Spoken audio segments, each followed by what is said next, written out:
Howdy everyone, it's me, Medicated Mark, coming to you from the bunker system located underneath the Arctic Villa, found somewheres in the jungles of the Midwest. So I've divided my stack of records once again in half to come to you with records on Thursday rather than Friday, because while it's still fresh in my mind, I'm going to tell the knee surgery story. That's right. Yesterday I showed up at the hospital at 6:30 a.m. and by 8:30 I was in the surgery room getting stuff done on my knee. Right. So how did it go? Well, they give you all this paperwork and you got to follow this and that directions, and it actually says in the paperwork nothing to eat or drink after midnight, right, for me. I don't know, spaced that out somehow. Figured that out what time after midnight, and it says no mints and no gum chewing. It says that. So no drinking, no mints, and no gum chewing, like they're afraid you're going to swallow spit. So I get there and they go, it's very complicated. It's a hospital. There's lots of things that need to be done to prepare you for surgery. So she says, here, they want you to take a Tylenol. She gives me the Tylenol, 2 of them, a little water. I drank. I thought, wait a minute, I just drank water. Oh, well. And she said, well, yesterday some guy came in drinking a Mountain Dew, and we still went ahead and did him. I said, well, I wasn't allowed to have a mint or chew gum or anything. And she said, well, they don't want you to do anything at home, but if you walk in with a Mountain Dew, it's okay. Things have changed somehow, and they can still. So anyway, that was interesting. There's like 3 or 4 people. The first nurse comes in, and there's probably an MA, and they, oh, she shaved my knee, that's right. They told me not to shave my knee before the surgery. Like, I would even think of that, right? When was the last time I shaved my knee? I don't do it every week. So she shaved my knee, and then she said, well, you got a couple of red bumps here. They're going to ask you about that. No, they didn't. So they're just moles. Don't get too worried. So then they bring in the actual nurse, I think, and they start hooking you up all the tubes and the IV. Then the anesthetist came in. Did I say that right? And he was just like sucking his own sleep, gas or something. And it dawned on me that it was the same guy that worked on my wife, because he gets such a just like, got another job to do. Oh, how you feel? Ready to? Okay. Do you have all your own teeth? They ask you that because they don't want to knock out your teeth with like the vacuum tube, hose, whatever they put down. I said, yeah, I got all my own teeth. Okay. We'll take care of it. Yeah. It was a very strange demeanor for the guy. Anyway, but very highly, everybody, and the doctor that worked on my shoulder just went ahead and did the knee. So anyway, so since I did the shoulder a while back, I'm kind of more aware. And then they put you on the cart. You're on the bed that they wheel down, and then you're getting close because there's all these people hanging out with blue outfits on and masks, and they're talking about how drunk they got over the weekend or something like that. It was Monday night. They weren't doing that. Anyway, they're talking about, and they're all in the hallway, and you can't really see too many people because you're laying down. They push you into the room, and there's all these people, and there's a big TV screen with my knee on it up on the wall. And then they asked me to, they pumped the bed up and they asked me to get on its board. So I got to scoot over to the board. Well, I've been laying there for like 6:30 to 8 or 2 hours. Like, aren't you just going to lift me up and move me? No. I said, how do you get me off? Well, we have a special board to slide you off with. I said, okay. So I moved, they adjusted the robe. And then I was going to try to, I was waiting for him to say count backwards from 100, because last time I got to 97 before I fell asleep. And they didn't say that. And I was like, oh, I felt kind of ripped off, I'm spending all this money on the surgery, and I at least wanted to see how far back. I figured I could get back to 95, but it would have been only 95 when I was asleep. Then you wake up, so they say, hey, how you doing? And you're like, yeah. And it takes a while. And then they wouldn't let me go back to sleep again. That was nice. They pushed me back in the same room. So it was very efficient, and all those people earned their money, I'm telling you. You think doctors make too much money? They don't. They need to make more money. I can't, Wow, good guys. And, so why? Why do you think the doctor was worth his money? Well, I didn't take any crutches with me. So, I called him. I talked to him. I said, well, do I need crutches? Because I thought I wanted to be prepared this time. And then she goes, well, they'll get you in the car, and then you probably might need crutches at home. So I think, well, it's not going to be that. I won't need them, right? So we get done with everything. They said, well, you're going to probably need crutches. I'm like, have any. Well, they found some. They brought them in. So probably a pair of $36 crutches that'll be, you know, show up in a bill for like $3,000. However, the crutches are worth it. They were worth it. I couldn't got out of the. I got it. They did get me into the car, but I couldn't got into the house without them. And I thought, this is. I'm going to be, you know, at least 2 days. He said 2 days on crutches. I said, there's no doubt I'm going to be 2 days on crutches. It's for 8 hours. I went to sleep for a long time. This is the extended version. After I get done with this, I'm going to do the condensed version. For about 8 hours, I went and I slept most of it away. Oh, nice sleep. Leftover sleep from all that good sleep gas, right?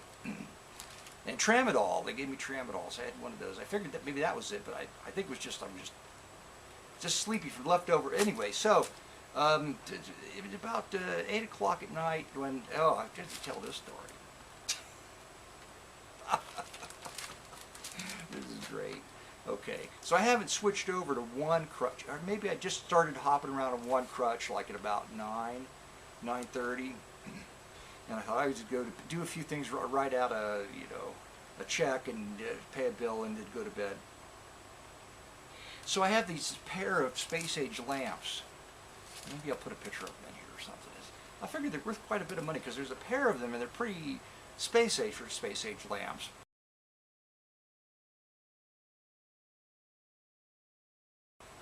So they're probably worth a bit of change.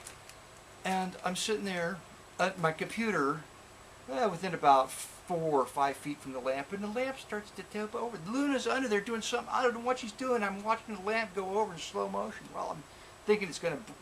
The shade's broken. Luna's fiberglass, fragile shades. That's the end of it. So instinctively, but yet not without understanding the risk, in an instant, I leapt off my chair because I had to leap to the right, not to the left. So I knew that I wasn't going to land on my left leg, I would land on my right leg. I leaped, I yelled, and my wife's in the room. She's about 10 feet from me, turned away, right? I leaped and I yelled, and I went crashing to the floor, reaching out to try to grab the lamp. Then I just missed it, but fortunately the lampshade bounced off before it hit the floor, but it shattered the globe, right, and didn't damage the other stuff on it. And I had it saved. I'd salvaged the globe, so I had one just like it in the basement. So I had it put back together pretty quickly. But it was crashing to the floor. The dog disappeared. My wife's like, "What the? What are you doing?" I said, "I calculated the risk. It was a calculated risk. I tried to save the lamp." Anyway, that was the exciting. Nothing ever goes how you as it should be or planned. Well, so anyway, continue with the story. So, go to bed, and I slept better. The knee felt better than it has over the past 3 months. And I woke up and I stopped using. I just walked around the house without the crutches. It felt pretty good. So I threw the one crutch in the back of the truck. I just drove to physical therapy. I thought, if I don't go with this crutch, they're going to be like angry with me. Because the last time when I told them I mowed my lawn, 3 days after the surgery on the shoulder, they were not happy. But I said, no, it actually using the crutch, I felt more like I was going to twist my knee than if I just walked in. So I just walked in, walked up to the desk, say, "Hey, here's my name, Medicated Mark." They had me down. And she said, "You had surgery yesterday." I said, "Yeah." She said, "Well, you're walking in?" I said, "Yeah, felt pretty good." So I waited for the guy to come out, and he came out and took me back. And he's just going through this thing. They take measurements. They measure the good knee, the bad knee, how far you can bend it up and how far it lays flat. And I bent it up. It was sort of stiff. I said to get it bent up as far as the other leg, because that's pretty good. Then he laid them out, and he brought over his little measuring tool, and my leg was flat. He's like, "Oh, that's pretty good." So he made me do the exercises, and he was like pressing and pushing and turning, and he's like, "Well, no pain here, no. Here, no. Really? No pain here, no. Pressing, no. Everything feels pretty good." Now, right where the incisions are, there's a little bit of tenderness. So does he feel anything there? So he gets done, goes, "Well, it's looking pretty good. Come back a couple more times, once a week, maybe 4 weeks." So anyway, then I went to work out. I did all upper body. I just walked in the gym. It was all upper body, nothing with the legs. And wore my brace just to make sure I would be aware. And it felt great. And I got to ice her down. And that's it. It went well. So the doctor's worth every penny. Even though I haven't known. That's it. I walked in like, well, you have an estimated bill of $1,300 is going to be like. And I'm getting ready to, okay, well, if I got to do it. Well, she says, no, it's estimated. She works there. She goes, no, it's estimated. Don't pay that. Like, oh, you're right, because then you'll never, if it's below that, which she said, because, never mind. There was assurance snafu, and we'll see. Anyway, I did it at the facility they wanted me to, so it should not be that high. Anyway, let's go right to the records, right? Where did this come from? I think this came from my favorite record store. This looked good. Johnny Desmond. No, this came from an antique mall. It was reasonably priced, amazingly enough. Johnny Desmond, Blue Smoke. It's going to be interesting because I'm not that familiar with Johnny Desmond. I'm not usually buying male vocalists. I don't know. They're few. Interesting. I can't remember the names off the top of my head. Like Donovan. I think I really like him. There's something about the quality to his voice. And there's a few, but don't know anything about Johnny Desmond. But I will after I listen to this. But it's a trio with him doing soft, snarky, sexy guy numbers. Great Jazz Brass. What's this? Also came from the antique store RCA Camden. It's a collection. I bought it for the cover. A compilation. But it's a great cover. RCA. There's going to be a date on it, right? You're always interested in the date. 1957. It's almost as old as I am. Me, Medicated Mark. On Crown Records. It's an early Crown. The Twist. I don't think it was black vinyl, right? Yeah. Oh well. Great cover. The Twist on Crown. Early Crown. This I should have turned around before I just pull that out. Get that label gone. It's Irving Berlin in Latin America. Machito and his orchestra doing Irving Berlin in Latin American. I don't think Irving Berlin was in Latin American. They're doing it in the Latin American style. So there might be something featured from that. All right. RCA, it's a great groovy cover, Life of the Party. This is also a compilation. It's got Tito Puente on it, Aaron Bell Trio, King Curtis Combo. It's a great cover though. Or maybe Kugat, Xavier Kugat, Mambo at the Waldorf, another terrific cover. I don't know if that's one of his many wives in the front. It's not the red hair wife. It really just didn't like him much at all because he was mean and nasty. And this is a great cover. Oh my God, it's another Latin American record. I forgot about this. Cha-Chas in a variety of expressions. It's another compilation. Oh boy, Frank Ortega Trio, My Yiddish Mama Cha-Cha. Mo Kaufman, Shepherd's Cha-Cha. Now I don't know what to feature. I've forgotten. I've had all these. I don't know what's in here. Still, yes, at the Antique Mall where it's at. Winchester Cathedral Beat 66 on Somerset. Includes Winchester Cathedrals. The Beatles. So these are covers, right? By the Haircuts.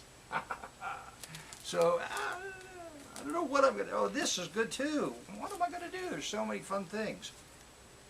It's Shades of Brass. Shades of Brass, Bobby Brine. It's a terrific cover. These two flaps open. It's a single jacket, but it's got some flaps with with an inset here. It's a curious cover, gold. You can see that. Respect, Shades of Brass, Barbarella, Windy. Easy Listening with Mary Ann McCall. I don't know who she is. She's on Regent Records out of Newark, New Jersey, doing In My Solitude, Deep Purple. She's a jazz singer, associated with the finest in jazz domain and acknowledged to be one of the expressive voices in the medium. And this came from I guess. I forgot about this. Julie London, yay! Julie London with the Jimmy Rouse Orchestra. Julie's always good. This will be available elsewhere, so I won't sample from this, but the Julie London I don't have. I really love Julie. Movie themes, John Carlton and the Craftsman All-Stars, the Sears Orchestra, Sears Craftsman. Kim Novak is a photograph of Kim Novak on the front. What a honey Kim was. There she goes. Man with the Golden Arm. Some Enchanted Evening, Spellbound. Interesting things. Interesting tracks. And it is one of the at least two Tony Montola albums with this type of artwork on the cover. The Now Sound, Tony Montola. This Guy's in Love with You. Cry Me a River. Anyway, I can remember the other one being good, so this will be good too. J.P. Morgan, another fun cover. J.P. Morgan, 1958. There she is, singing, I take it, with Marion Evans and his orchestra. You Are My Lucky Star, Day by Day. There's a Small Hotel. Last but not least, only because it happened to be on the bottom of the stack, under the orchestra under the direction of Ray Conniff, but still might be good because it's got a great cover. It's titled Blue Swing with Eileen Rogers doing Sunday. Ooh, not Gloomy Sunday, that's one of my favorite tunes, but Sunday, a tune called Sunday, Lonesome Road, Solitude, I Am Blue. There's a lot of sadness on this record. I always like that when records are nice and sad. There's a lot of bioinformation on the back, but I don't know anything about her either. So, there's lots of choices there to sample from. And the neat thing worked out, as long as I don't overdo it like I did today. It's going to be fine. It's going to be fine. I didn't actually feel like I overdid anything, but I was so... that's why the story went on forever, because I was so shocked I was been able to just go from the two crutches to just having a pretty normal day, really. Anyway, oh, that's it. He said, in my file, they wrote down that I went out and mowed the lawn. Did I already say that? Mowed the lawn. And he said, don't mow the lawn this weekend. I had to laugh because I knew he read that in the file. I said, yeah, you guys yelled at me the last time I did that. I would never do that again. Spider's still down here. My wife wanted to take this to work and she forgot it, so I'm going to take it up for her. I'll just put it in my pants and take it up that way because there's so much to carry on the way up. Bye! There's the button. There it is.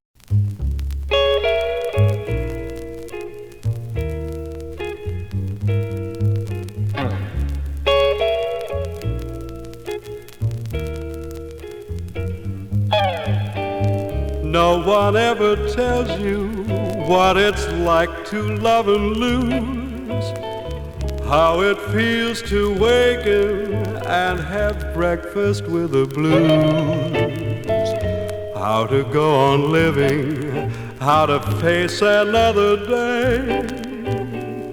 No one ever tells you the way.